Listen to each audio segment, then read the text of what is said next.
So I think everyone pretty much knows by now that after 3 years of working in Honolulu, my partner Joe Jaquay is finally back on the mainland. It's so good to have him back. And it's, yeah.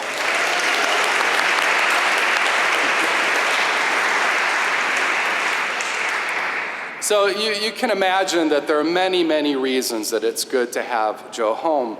And one of those things that I appreciate having him back for is his sense of style. If anything looks nice in our home, it's because of him. He likes to quote the Olympia Dukakis character from Steel Magnolias, who says, "The only thing that separates us from the animals is our ability to accessorize." So we have this dark wooden dining room table in our home. And while Joe was in Honolulu, the only thing I accessorized it with was books. The books are off the table now, back where they belong. But the other day I came home from work and I found that Joe had put this green and white woven runner down the middle of the table. Actually, I'm wearing it now. He said, "Why don't you wear it on Sunday?"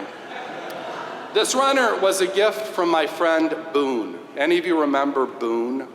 If you were here 10 years ago, you met him. He came to church. I talked a lot about him. A good friend of mine. I met him when I was on sabbatical 10 years ago, volunteering with the Mekong Minority Foundation in northern Thailand.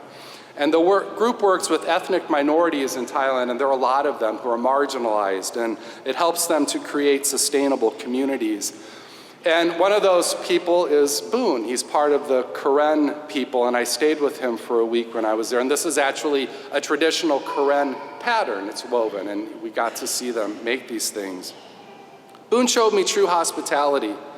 And the next year, the foundation sent him to the United States to learn agricultural skills, and he stayed with Joe and me for a week, and we became great friends. And the odd thing about that was that he came from the Karen equivalent of like a fundamentalist Baptist church, but here he stayed with us and became good friends with this gay couple. Boone died just a few years ago. He was barely in his 40s and he had acute leukemia. And I hadn't thought of him in quite a while, but then I came home and saw this runner that Joe had put out, and it brought so many memories, good memories back of my friend Boone. Our possessions are loaded with a lot of symbolic meaning. One of the good things about physical stuff is that they often carry powerfully good memories, right? That's one of the reasons that it's so hard for us to downsize, to clean out the basement and let go of our possessions. When my dad died, my sister and I had to sort through a whole garage full of boxes that hadn't been opened in years, and nearly all of it got tossed right into a dumpster. Now, I don't think of my dad as greedy, but he left a lot of junk behind. Most of us do. Now, from today's Bible story, you might get the idea that Jesus is against having possessions. Life does not consist in the abundance of your possessions. What he's talking about, though, I don't think is really so much possessions, but greed. Greed's one of the 7 deadly sins. Philosopher James Ogilvy writes that greed is among the first of the deadly sins. All of the other sins are amplified because of it. Greed turns love into lust, leisure into sloth, hunger into gluttony, honor into pride, righteous indignation into anger, and greed turns admiration into envy. Don't be greedy.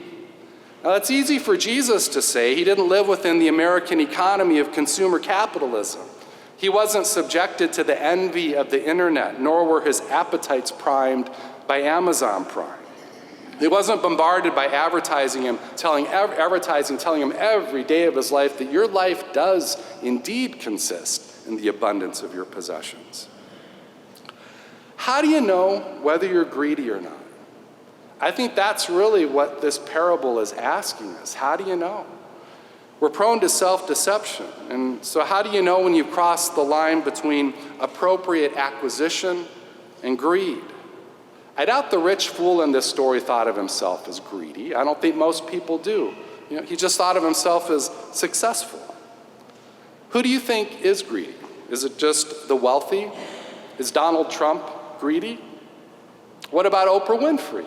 What about Bill Gates? Is he greedy? Not every wealthy person hangs their name in huge letters on the side of a luxury apartment building, some very wealthy people use a lot of their wealth for good. And the wealthy don't want to be remembered as greedy. They want to be remembered as philanthropists. And so their names are attached to hospital wings, scholarships, or church gymnasiums.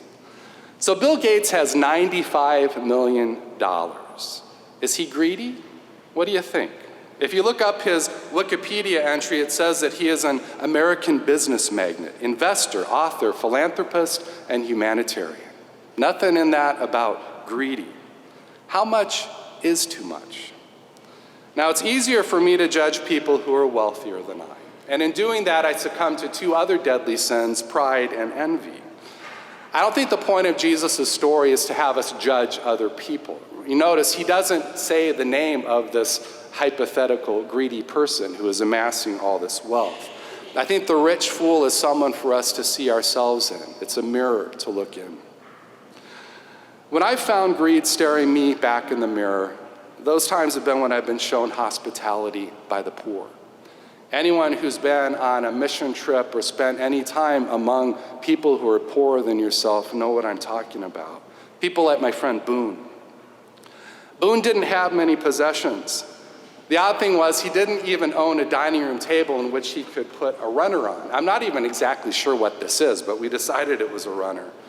Boone didn't have any chairs. When we ate in his home, we sat on the floor on mats in a circle, and in the middle of us was this big bowl of rice, a big bowl of vegetables, and just a tiny bit of meat. He shared what he had joyfully and freely. It was an abundant table, abundant hospitality. It's humbling to be shown hospitality by people who are poor. Now, there's nothing wrong with having possessions. God clearly loves stuff.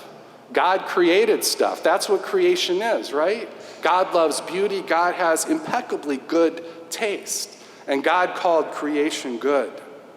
The material world is good. Stuff is good. Material world is so good that God wanted to be a part of it. That's what the incarnation is about. God becoming part of this physical world in Christ, loving the material world enough to be part of it. We're made in God's image. We're created to create beauty, to build things, to make art, quilts, clothing, stained glass, tables, and table runners. It's God who gave us the ability to accessorize. Problem isn't possessions. The problem, as we confessed in our prayer this morning, is when possessions possess us. Theologian Alexander Schmemann writes that in the story of Adam and Eve, we find humanity in a garden, and everything is given freely as gift, abundant gift, everything except one thing, the fruit of that tree. And in eating the forbidden fruit, we grasp for something that God hasn't given to us. We grasp beyond what God intends for our good. Schmemann writes that the original sin of Adam and Eve wasn't disobedience to God. The sin is that we ceased to be hungry for God. Greed misplaces our hunger for God with hunger for the world. Greed loves the world not as God's gracious gift, but as an end in itself. Now, I know that we all know that our excessive consumption is unjust, and it's harming not just ourselves, but the rest of creation. I don't need to tell you that. We know it. People like Boone, who live simply, they're not contributing to the warming of the planet, and yet it's the world's poor who will suffer because of the excesses of the wealthy. Boone knew his life did not consist in the abundance of his possessions. He experienced such abundant life that it overflowed with hospitality, even for a rich American like me. We need help.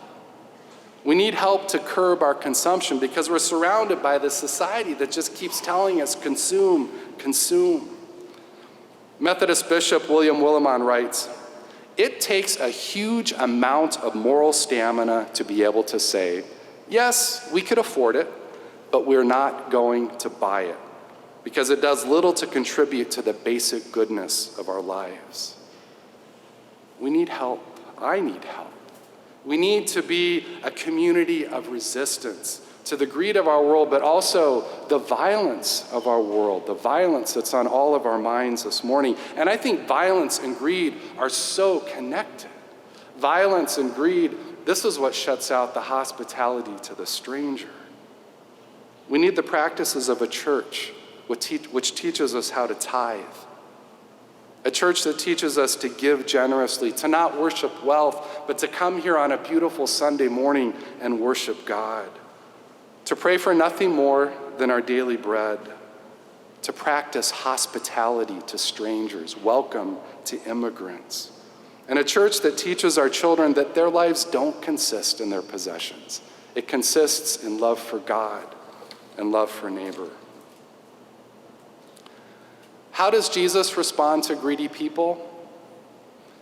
Well, he confronts them. He confronts us again and again in the gospel, like in today's story.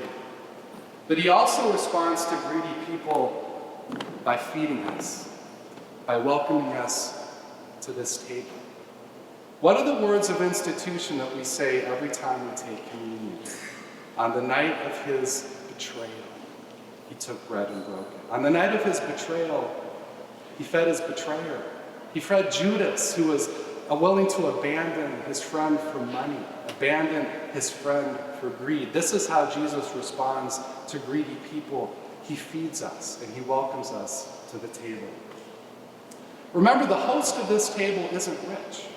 We are being fed here by someone who is poor, who gives us just a little bread, a little bit of wine, and we make of that a feast. We say this is the great feast of the people of God. It's a feast because of the one who gives it to us, someone who gave everything and still continues to give us life.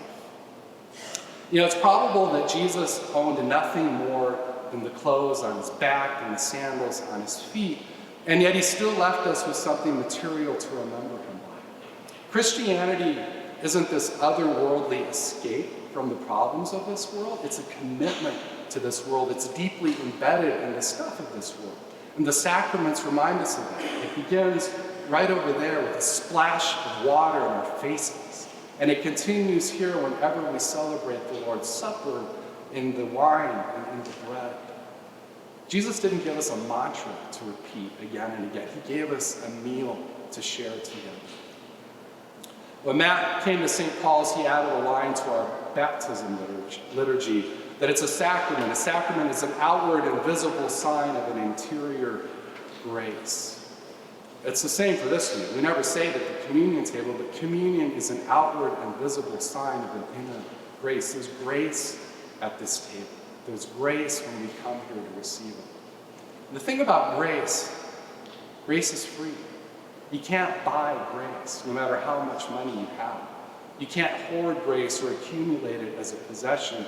All you can do with grace is open your hands and repeat it. This is the body of Christ. This is the blood of Christ given for you. At this table, we're served by someone who is poor, and the only way we can come to this table is as poor and needy people in need of grace. This table is also one place where greed is good. Greed is good here because we need to come here greedily and hungry. Whenever you come to communion, come greedy for God, greedy for grace, hungry for the presence of Christ. Amen.